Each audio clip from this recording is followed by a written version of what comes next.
Hey everyone, it's Coach Adam here, and I mentioned that I wanted to do a little discussion about the end zone face-offs for my U12s. And you can see I've got an end zone face-off. We'll be the blue team here, and it's currently set up in sort of a standard formation that we've been I guess using for the last 2 years. This is about as vanilla as it gets. And what we're trying to accomplish here is our center to draw the puck back towards this corner where our lefty can pick it up and hopefully start a breakout. And in this situation, our left wing is trying to come out to the D. Our right wing is trying to come out to that D. If we miss it, obviously, if we win control, we'd be going into a breakout. Our right D locks up, and our left D is responsible for this left winger here.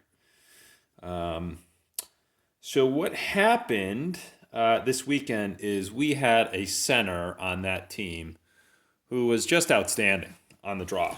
And you could tell that she practiced a lot of face-offs. She had a lot of instruction. And unfortunately, you're left with a couple of coaches who have probably taken about a dozen face-offs between us over the course of their hockey careers. I probably haven't taken a draw since I was 11 years old. That's my guess. And so what happened is this girl, she was consistently winning the puck back to the defenseman, right? Right here, she probably, I don't know, she won like every draw. She was amazing. This defenseman was just dumping the puck on net, and then all their forwards were crashing the net and trying to bang home a rebound. And 2 times, I think it was this left winger was able to get between our defenseman and the goal and bang one home over here on the far post. And now even if we lose a face-off and the shot comes on net, we've got to win those net front battles. And I think that's clear to everyone. But there are some things we can do to make life more difficult on them. Because what happened was, this left winger was coming out. This defenseman was taking a few steps here, and they had no problems. They had a wide open shooting lane to get the puck on net. And when someone is winning the draws that consistently, and this person is getting so many shots on net, we've got to do something to minimize their ability to get the puck through.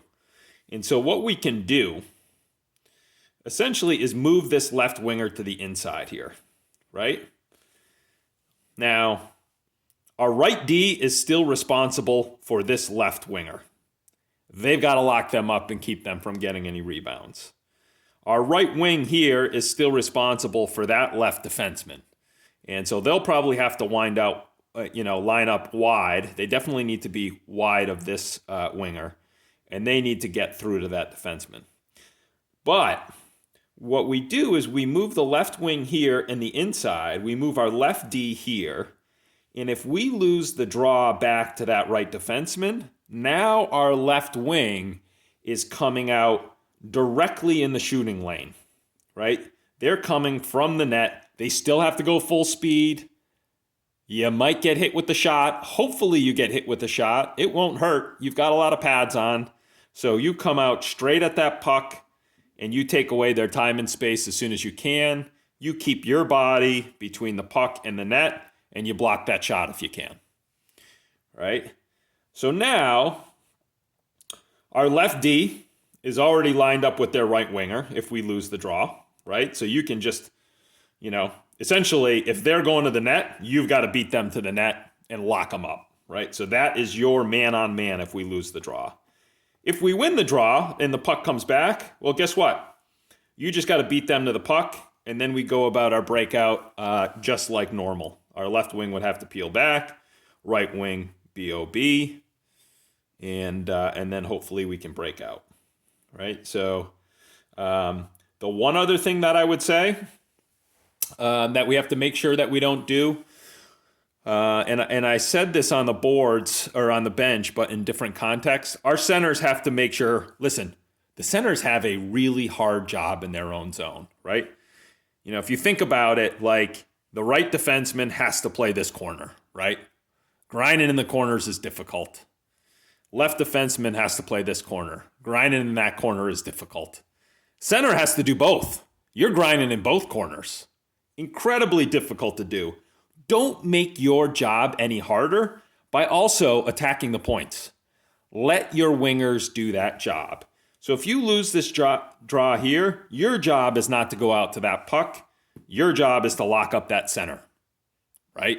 Stay low, stay below the hash marks, lock up that center. Let's start playing defense for our D zone coverage. Let's start doing better job playing defense from the middle out. That means we don't want our center going for a skate up here.